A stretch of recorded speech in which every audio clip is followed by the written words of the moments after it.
Okay, yeah, it's been a couple of weeks since my last video, and I didn't realize I buggered up the angle on that one. But yeah, fixed it this time, and yeah, we're finally talking about the finale to Kamen Rider Gavv, but more specifically, episodes 37 to the finale of Kamen Rider Gavv. And I'm not going to be talking about the Gavv film that came out as well, because well, I don't think it has been subbed yet, and if it has, it was probably not a very good one. But yes, finally made it. Finally finished Kamen Rider Gavv, which took me a while, but just in time because as I recorded this, Zet is starting tomorrow. Okay, so for Gavv itself, again, this is just going to be the general catch-up, not just a play-by-play of each episode, just like the last episode was.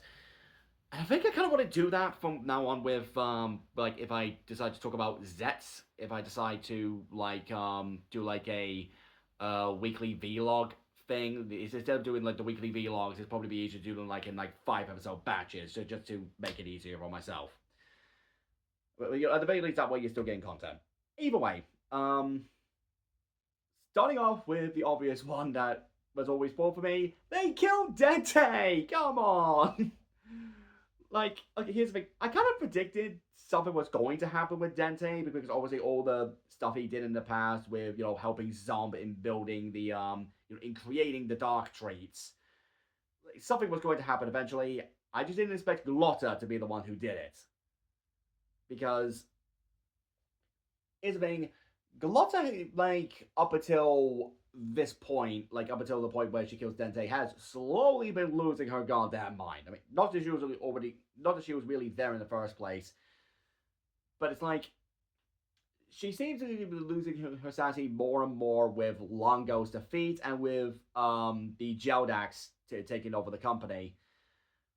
So when she finally encounters Dente after all this time, Dente's like, well, maybe you were just lonely. And this I call foul on, because no, she was like, just no. Glotta's a completely another psychopath, especially since we learned that with the way that she cut Dente with her scythe weapon, it turns out she was the one who killed Kamel. She's the one responsible for killing Lakia's brother. And Lakia is understandably very pissed. What gets us also doesn't help matters is that Dente kind of knew his time was coming, so he wanted to actually try some other puddings aside from just the snacks and sweets he's been accumulating all these years. So he decides, I want to try pudding a la mode. And what do you know? That just happens to be the thematic motif for Lakia's final form, which we'll get to. Actually, now I think about this, you can watch else to talk about with that episode, aside from it being revealed at the end that Longo's actually alive, which I knew. Like, it was kind of obvious that Longo wasn't dead. Like, at least to me. But I'm gonna say this, I really do love the debut of Vrom a la mode. At least I think it's called a la mode, or maybe it's just Vrom a la mode. The official actual transformation saying is a la mode. Bon appetit. But I think part of I really do just love the design of it. The stark contrast of the yellow and the orange on the helmet, as well as on the chest piece with the predominantly silver suit. Because the design of it actually kind of like reminded me of like Fi's Next for some reason. I think it's because of the shoulder armor and the torso design. But back on point with Lockett's character development. In this, he's wondering why Shoma isn't angrier, because like obviously aside from the rest of the stomachs, Dente was his only family left, his only blood relative who at least actually seemed to legitimately care about Shoma. And Shoma said, well, I try to remember what Shoma says, but I think it has to do with this last message that Dente left them. Basically saying, I knew my death was coming, and if nothing else, I made sure to do some good with what little time I had left. So it's at least good to see that Dente was more or less accepting that he was going to die. And when Lakia sees that and realizes that the reason Shoma is not feeling angry is because there are other people who are also affected by Dente's death. Chiefly Sachika, who actually formed quite a bit of a friendship with Dente. He realizes that anger and vengeance aren't really worth holding onto anymore. Like, he obviously still loves his brother, of course he does, but he's not going to be so consumed by his anger anymore that it just blinds him to the fact that there are other people that are worth protecting. Hence why the debut of him as Vram a la mode works so well, along with like the debut of the insert theme "Shake It Off," which I think they only ever used once after this episode. I want to say once, but yeah, love the suit, love the song, and I love that most of the fight is literally just Vram like aura farming. I've never said that in my entire life in video form, and now it's out there. Anyways, trying to figure what else we get throughout this. Oh yes, we also get Yelv and his thing going on, where apparently he was always looked down upon by I forget if it was Zom or Bush. I forget which. But basically, he was always looked down upon by the elders in his family before apparently inheriting his mother's weakness. And no, we still don't know who the father of the rest of the stomach siblings are. It was. Sorry. And basically, he just used it as an opportunity to say, I'm going to prove myself. I'm actually going to do better than you. And to be fair to the elf, he does come up with several genius in concept plans. Like, he eventually finds Shoma. He finds where he lives, and basically said, "Look, I have a plan so that I can stop Boca in his tracks. I can stop his plan to basically use Lakia's poison in order to get everyone to get happy and then mind control them, basically goose stepping to their deaths. So with my brains and your strength, the strength from your new forms, we can take down Boca." And to be fair, the elf is actually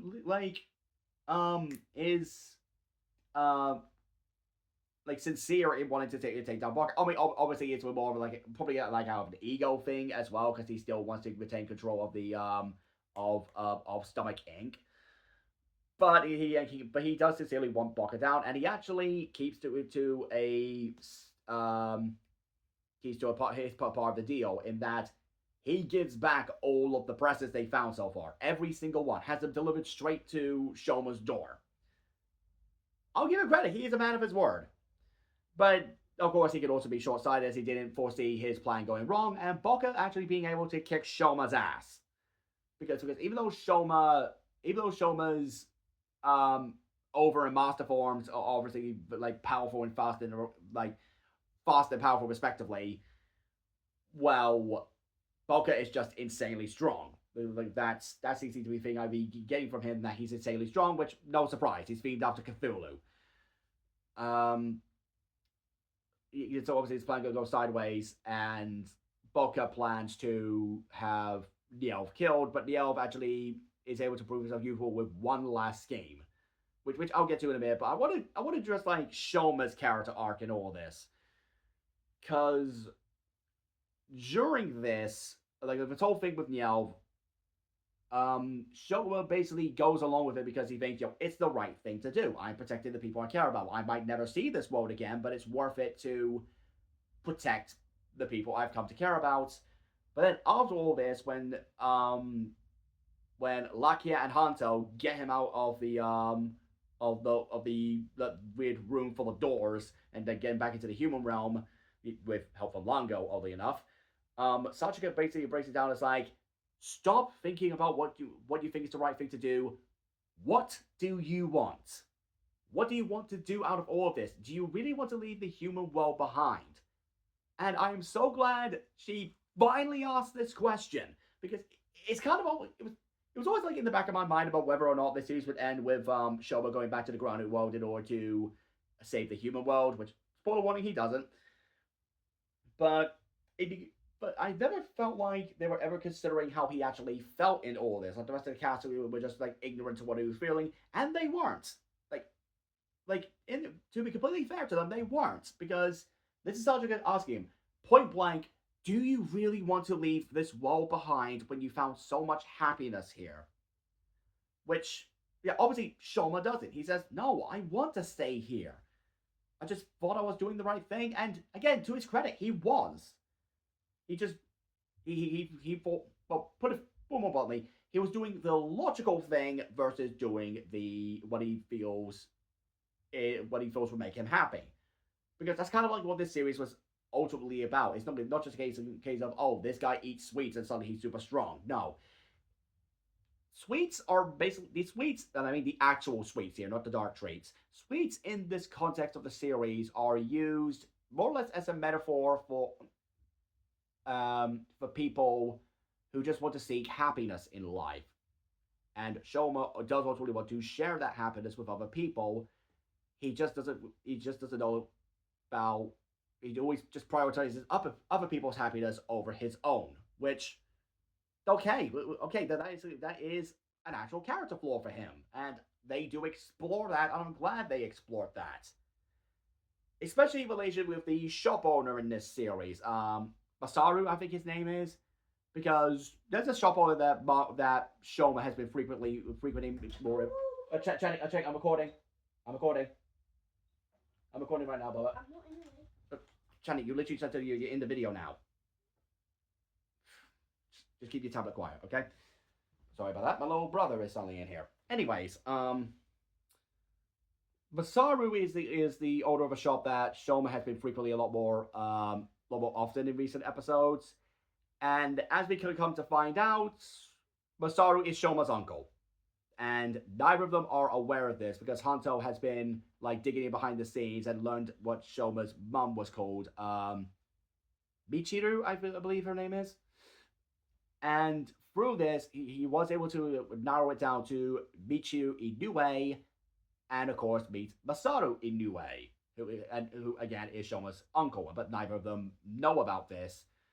So I think it's hinted in the final episodes that Masaru may actually know, or at the very least, he has an inclination to believe that Shoma is his nephew because of how similar, like, his sister and Shoma are, especially with their love for sweets and how they always bring him happiness. Even if, like, his sister was a bit of a glutton with how often she would eat her sweets, well, that was just one of the endearing things about her because it still made her happy. It's why he ended up buying the sweet shop in the first place. He quit his original job, whichever job that was. It's never really made clear. He quit that job in order to open a sweet shop in her memory. Like, even if he had hope that she was still alive, which obviously not. And you know, Shoma does also find out because of Hanto that Masaru is his uncle, but they don't address that in the series itself because it does kind of end before they could really fully address it. So yeah, it was actually interesting seeing Masaru being brought into this, and it actually would have been really interesting to see like him discovering that Shoma was his nephew sooner, because well, obviously there's still the thing about him like not still having a hard time like grasping the fact that there are monsters out there eating people, and his sister may have been one of the victims. So yeah, suddenly throwing in a nephew into that would obviously derail him much of his life. So this finally brings us to the finale. I'll try to keep this brief as possible. Essentially, Boca is planning to turn the entire human world into a massive cattle ranch, like force them into a state of happiness using Lakia's toxin. Which, okay, that's really clever how they keep on coming back to that, because that was what allowed Lakia to collect as many people as he could. And basically use the toxin and use the Bake Magnum, I believe it's called, the thing that Suga invented to become Kamen Rider Bake, in order to basically mind control the populace, which we've seen the Bake Magnum is capable of doing that. We do see that in more recent episodes as they make more upgrades to the Bake Magnum, and they use that to basically mind control the more docile humans to be turned into the presses and get shipped off into the grounded world. And this is actually a pretty clever plan for Boca, since, well, one, it basically gives it an infinite number of dark traits, so long as they, allow humans to keep on breeding, as it were. And two, he basically created the easiest to take over the world scheme, And 3, he more or less continues to cement his position of power as president of the grounded world because, well, he apparently did so through dubious circumstances, i.e., assassinating the opposing party. Eventually, Longo gets back involved with the plot again, as he does also legitimately want to see Boca dead, which, okay, fair enough, he did steal his company. So he does team up with them. Oh, I should also mention by this point that the elf is also dead in a pretty anticlimactic way as well, where he basically sets up these Cachizos to blow up, so that Boca's plan doesn't work. But Boca anticipated that and changed the detonator into the bomb, so the elf basically ends up blowing himself up. Honestly, I was expecting the elf to end up being the end boss, but I guess it's also a bit of a clever subversion expectation because it's always the slimy, sneaky one who ends up being the final villain into a lot of these writer shows. Like Wizard did it. What's another example? Drive did it as well. I wouldn't say technically Ghost did it.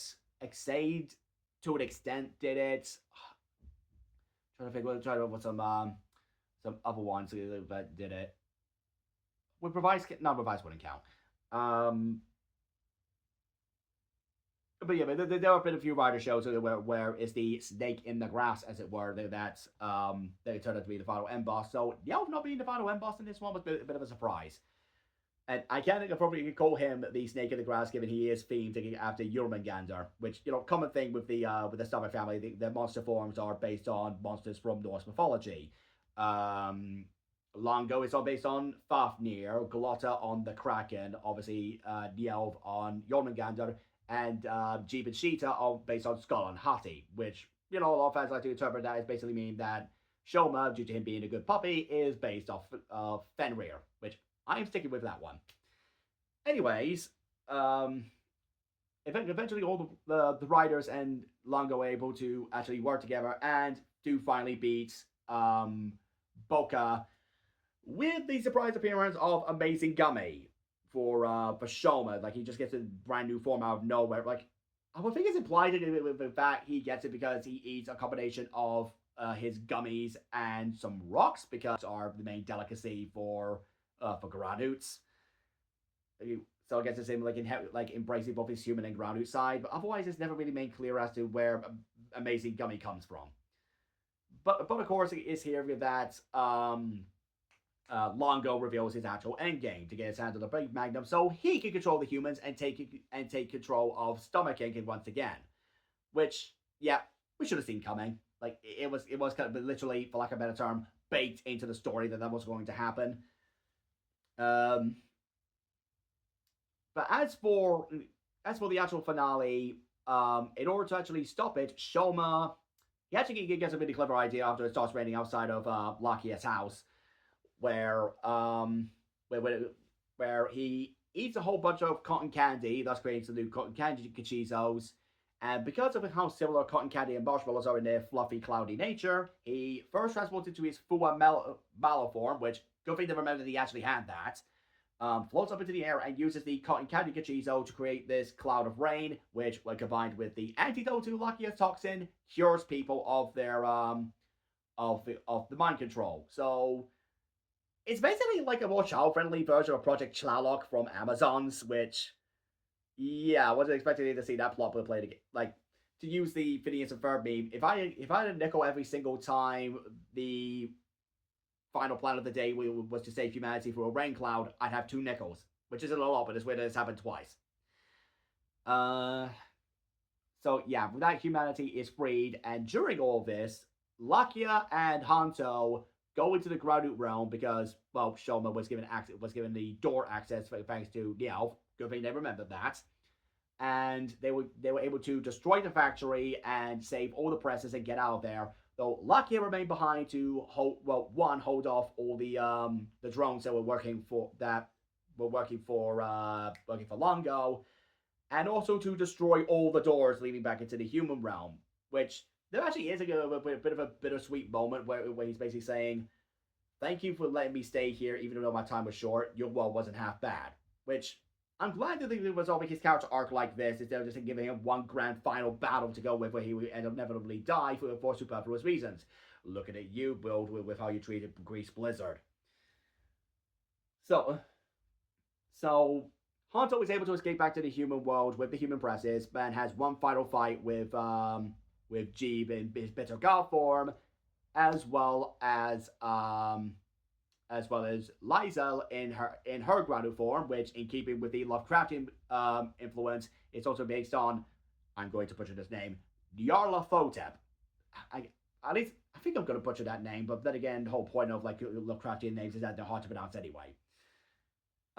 He has one final fight with them, and Jeeb actually gets in the way of the final blow, and it's through that finally understands why Sheeta sacrificed herself to save him, and so passes on into the afterlife, reunited with his sister, which of course leaves Liza as a bit of an emotional wreck. So, so it is good to see that Liza at least survives. It gives us an actual villain to focus on with when they do the post-series movie, because of course they do. They've already announced Guilty Parfait, I think that's how you pronounce it. All right. Now this brings us to the final fight between Longo and Shoma. And to be fair, I'll say this: I'm glad I'm not doing a stupid rider on rider final fight this time, because that's been a thing in Kamen Rider for a long time now, and I've been sick of it. Like, I've been sick of it since, I want to say Ghost, actually, because Ghost was as far as I know, was the second series to do this. Like, Ghost with the Gummizer thing. Then XA did it with the fight with Kronos. Then Bill did it with Evolved, and then Zio did it technically. And I say technically because I do consider Kaijin, another Decay to be essentially a Kamen Rider, an evil Kamen Rider, but a Kamen Rider nonetheless. 01 did it. Saber did it. Revice did it. Yes, Revice does count when you have Revi and Vice fighting each other. Geats did it. As far as I know, Gachard did it, because I never actually finished Gachard. So yeah, the fact that he's finally breaking away from the Rider vs. Rider final fight, I'm glad they're moving away from that, because that's something I've been sick of for ages.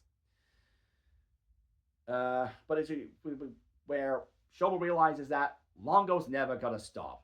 Like, regardless, like, even if he loses all of his resources, he's never gonna stop, because he was basically born into a life of privilege and doesn't want that privilege lost. So, of course, during this final fight, he has no choice but to kill Longo in what is admittedly a pretty cool bit, where he actually uses his base form for one last final kick to blow Longo up. And that's it. That's the end of Longo. And I guess in memory, reverence, respect, I'm not really sure, he leaves a packet of his popping gummies on the floor of the feathers where Longo was previously. Why he would show respect to this bastard, I have no idea. But yeah, with that, we cut to 3 months later, where Shoma is getting into the snack making business. He wanted to share happiness with not just the humans, but also the part-timers that were also stuck from the grounded world. Hanto is continuing his blog about sharing information about the groundeds, and he even gets in contact with a part-timer. And Lakia is actually shown to have survived, and he is living in the grounded world, where apparently they're planning to elect a new president of that place. And he still has his a la mode dough pudding, so at least he's not alone, even if the other two have escaped back into the human world. And yeah, again, I think it's implied, like, in this final scene with Shoma and Masaru, that Masaru at the very least, instinctively recognizes Shoma as his nephew, which I hope they explore in the Guilty Parfait film. Oh, we also get to meet Barrazo, I want to say his name is, the new protagonist for Kamen Rider Zets, and his introduction is interesting in that he literally bumps into Shoma, a Kamen Rider Zets, Gachizo pops out of nowhere from Shoma, then Barrazo is zapped by a UFO.